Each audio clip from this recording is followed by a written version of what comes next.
So అయితే ఆ క్రమంలో ఒక్కొక్కరి స్టోరీ అరుణ గోగులమంద ఏంది ఆమె యొక్క ఏది అఫేర్లు గిఫేర్లు ఇదే గోల. సో అందువల్ల వాళ్ళ హస్బెండ్ తోటి అది ఆ కథలు. ఓకే, సో ఆమె రిలేటెడ్ గా ఆమెకు అనుకున్నట్టుగా మన యొక్క కాంబ్లే బ్రదర్ చెప్పినట్టు చేయకపోతే ఆమె పగబెట్టుకొని అవకాశం కోసం ఎదురు చూసింది. ఇంకోరు సువర్ణ సంస్కర్ల అంట, ఆడు మందకృష్ణ మాదిగ బ్యాచ్ ఆంధ్ర నుంచి, వాడి పేరేంది చైతన్య కూరపాటి. ఓకే, సో వీళ్ళందరూ తులసి చందుకు మరి ఈమె జర్నలిస్ట్ అని చెప్పుకుంటుంది, రెండు సైడ్స్ వర్షన్ వినాలి కదా.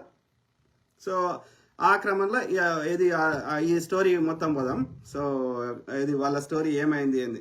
సో ఇది ఈ యొక్క రాజేష్ ఆయన ఉన్నాడు కదా, మన యొక్క ఆయన పేరేంది, సో మన యొక్క ఆయన పేరు మరి రాజేష్ సరిపల్లి కాదు, ఇంకో ఆయన. సో ఆయన పేరు, సో ఆయన దగ్గర మనీ డిమాండ్ చేసిండు ఇదే భాస్కర్. ఓకే, సో అట్లనే మొన్న బత్తుల రాంప్రసాద్ అని మీడియేటర్ అని చూపెట్టారు కదా, సో ఆయన దగ్గర డబ్బులు డిమాండ్ చేసిండు. సో ఇది మొత్తం స్టోరీ చెప్తా, అర్థమైందా. ఆ క్రమంలో ఇక్కడ మనకు నేను కాంబ్లే బ్రదర్ తోటి మాట్లాడే అవకాశం దొరికింది. సో మొత్తం స్టోరీ ఆయన ఏం చెప్పిండు ఏంటిది మొత్తం చెప్తా. సో ఆ క్రమంలో పోలీసులు అత్యుత్సాహాన్ని ప్రదర్శిస్తున్నారు.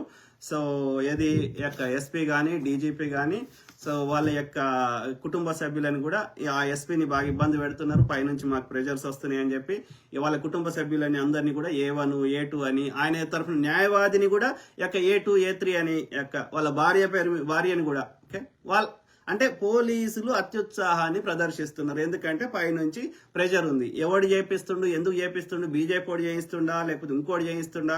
సో బీజేపీ వాళ్ళు కూడా ఈయన చాలా ఎక్స్ప్లెయిన్ చేసిండు.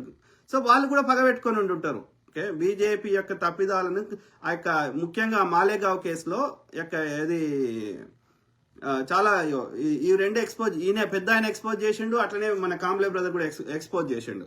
कोई कांग्रेस करता था तो मोदी कहते थे कि क्या इटली से लाया क्या, तो आज हम भी कहना चाहिए कि क्या मोदी के बाप के घर से लाया क्या.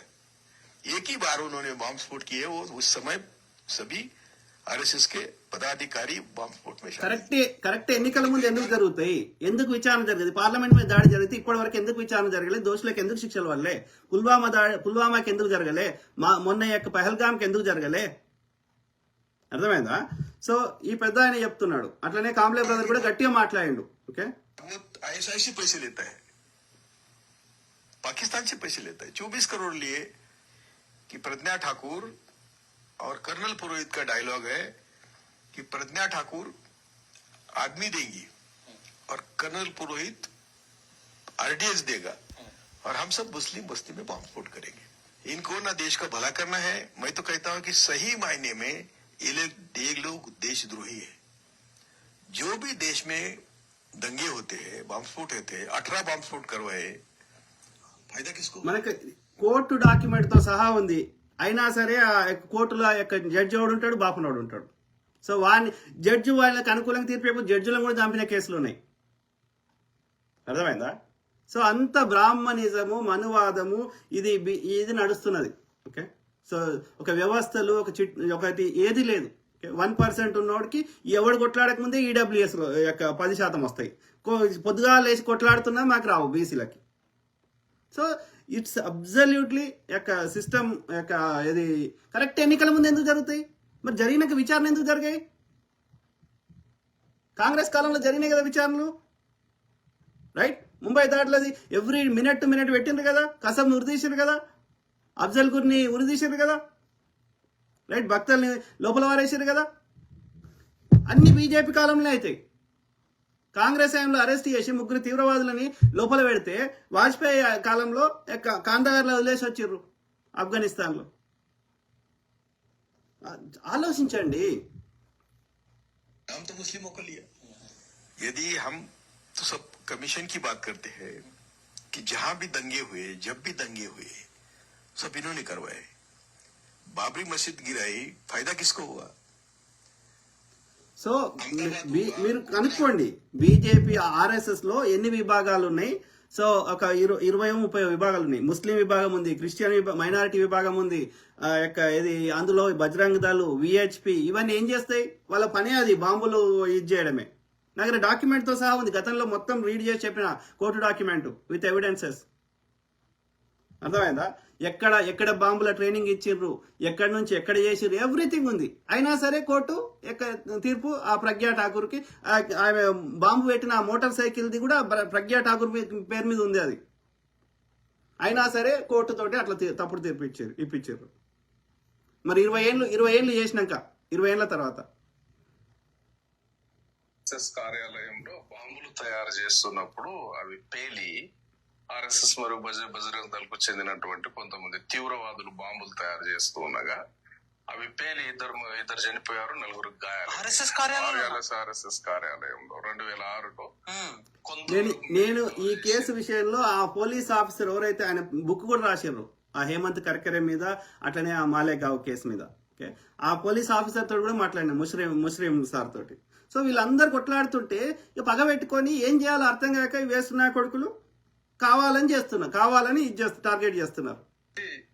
ఏదైతే 2002 నుండి సీరియస్ గా బాంబ్ బ్లాస్టింగ్ జరుగుతున్నప్పుడు మీడియా చేసిన హంగామా ఏదైతే ఉందో 2006లో ఆర్ఎస్ఎస్ కార్యాలయంలో బాంబు పేలుడిని పెద్దగా చూపించలేదు, కొన్ని రోజుల్లో జనం మర్చిపోయినరు. కానీ 29 సెప్టెంబర్ ఆ పోలీస్ ఆఫీసరు ఆయన బుక్ కూడా రాసిండు. హేమంత్ కర్కరేని ఆ యొక్క ముంబై దాడుల పేరు మీద తోటి సహచరుడే చంపేసిండు అనేది. ఎందుకంటే ఆయన హేమంత్ కర్కరే ఆ యొక్క మొత్తం ఆ యొక్క ఇన్వెస్టిగేషన్ చేస్తే వాళ్ళన్ని ఆధారాలు దొరికినాయి, ఈ ఆర్ఎస్ఎస్ సంబంధించిన మొత్తం. ఎట్లా బాంబులు ఇదంతా దేశంలో ఎక్కడెక్కడ చేసిండ్రు, ఎక్కడెక్కడ చేయాలని ఉందని. సో అవన్నీ మళ్ళీ కోర్టులో పెడతారని ఆయనను చంపేశారు. తోటి పోలీస్ ఆఫీసర్ చంపేపించారు. మళ్ళీ ఇప్పుడు తీర్పులు అట్లా ఇప్పించారు. సో ఇలా చూడండి కన్సిస్టెంట్ గా ఇది మాలేగావ్లో బాంబు పేలుడు జరిగింది. మళ్ళీ ఇక్కడ ఇది ఆపరేషన్ కాగారు ఎవరిని చంపుతున్నారు? మళ్ళీ బీసీ ఎస్సీ ఎస్టీలని. ఒక్క బాపనోడు చస్తున్నాడా? ఆర్మీలో ఓడి ఉంటాడు, బాపనోడు ఉంటాడు ఆఫీసర్, కింద ఎవరు చచ్చిపోయేటలు మళ్ళీ బీసీ ఎస్సీ ఎస్టీలు శూద్రులు. ఒక సిస్టమేటిక్ గా వివక్ష జరుగుతుంది. ఒక సిస్టమేటిక్ గా మనల్ని నాశనం చేయాలని. మన ప్రాణం పోతే మనకి 1% బాధ కాదు. తెల్లగున్న ఆవు గొప్పది, తెల్లగున్న ఆర్యుడు దేవుడు. ఓకే, ఏది మత్తుపానీయం తీసుకునేటువంటి ఆ యొక్క సురాపానం తీసుకునేటోడు వాడు సూర్యుడు, వాడు గొప్పోడు. ఓకే, అది మంచిది కాదురా మత్తుపానీయం అని వద్దు అనుకున్నాడు వాడు రాక్షసుడు. బలి చక్రవర్తి ఏం పాపం చేసిండని బలి చక్రవర్తిని వామనుడు అనేటోడు భూమి లోపల పాతాళంలోకి దొక్కిండు. వాడు చెప్పిన స్టోరీ కదా. ఏకలవ్యుడు ఏం పాపం చేసిండు కదా. ఏది అతని పేరేంది, కర్ణునికి ఎందుకు యొక్క రాజ్యాధికారం వద్దన్నారు? అట్లా చెప్పుకుంటూ పోతే 100 ఉన్నాయి. ఒక్క బాపనుడు అని చెప్తాడా? చాగంటి ఆయన లుచ్చనా కొడుకు చెప్తాడా దీనికి సమాధానం? గరికపాటి అనేటోడు చెప్తాడా? దొంగల్. సో ఆక్రమణలో మాలేగావ్లో బాంబు పేలుడు జరిగిన తర్వాత చాలా మంది చనిపోయారు, చాలా మంది గాయాలైనాయి. అక్కడ కూడా సేమ్ ఇంటెలిజెన్స్ బ్యూరో ఐబీ ఏం చెప్పిందంటే ముస్లిం ఆర్గనైజేషన్స్ 3 ఆర్గనైజేషన్స్ పేరు చెప్పింది, కొంతమంది యువకులను అరెస్ట్ చేసింది. ఇంతవరకు జరుగుతూ వస్తుంది. జస్ట్ 29 సెప్టెంబర్ 2009 దానికంటే ఒక 2-3 నెలల ముందే ఏటీఎస్ బాధితులు హేమంత్ కర్కరే అని ఒక ఆఫీసర్ తీసుకున్నారు. హేమంత్ కర్కరే ఎప్పుడైతే ఈ మాలేగావ్ పేలుళ్ల మీద తన శైలిలో సో బేసికల్ అది ల్యాగ్ అవుతుందని బేసికల్ గా దాని కాన్సెప్ట్ ఏంటంటే ఆర్ఎస్ఎస్ వాళ్ళే చేయించారు. ఇది సింపుల్. సో నేనేమంటున్నా అంటే కన్సిస్టెంట్ గా ప్రతి అంశం మీద మాట్లాడుతున్నాడు. ఈ బ్రాహ్మణ్ ఐడియాలజీ, మనువాద ఐడియాలజీ మీద మీడియా సంస్థ పెట్టుకొని కన్సిస్టెంట్ గా పోరాటం చేస్తుంటే కావాలని చిల్లర కమ్ముడు వేస్ట్ మడ కొడుకులతోటి కావాలని ఒక టార్గెట్ చేపిస్తున్నారు. ఆయన ఒక బుద్ధిస్ట్ ఐడియాలజీ ఉన్న వ్యక్తి. ఆయనకి కావాలంటే ఒకవేళ నిజంగానే అంత సోకులు ఉంటే బయట హీరోయిన్ లాంటి స్త్రీలు దొరకలేరా బయట? 15 ఏళ్ల పాపతోటి ఏమవసరం కదా. ఇంకా ఆ అమ్మాయిని నేను చూపెడతలేను కానీ ఇప్పుడు కాంబ్లే బ్రదర్ ఫోటో దిగిండి అంటుండు కదా. మరి భాస్కర్ ఏం బీక్తున్నాడు? ఆడ దిగలే ఫోటో. వివేక్ తోటి కాంబ్లే బ్రదర్ దిగిండి అంటుండే కదా. వీడు భాస్కర్ కదా వీడు. మరి వీడెందుకు దిగిండంట చెప్పండి? ఇంకో ఈ భాస్కర్ అంటోడు ఎన్నిసార్లు పైసలు అడిగిండు? మార్చి 22న 600 రూపాయలు అడిగిండు. ఓకే, తర్వాత 300 అడిగిండు.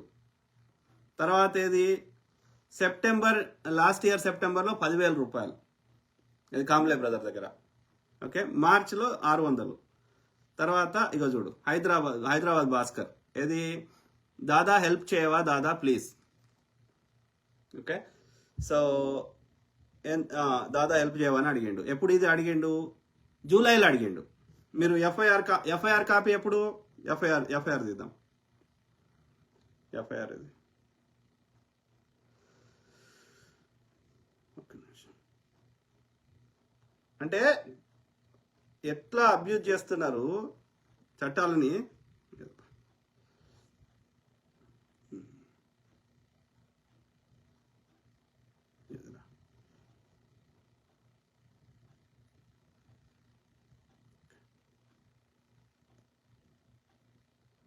సో చూద్దాం.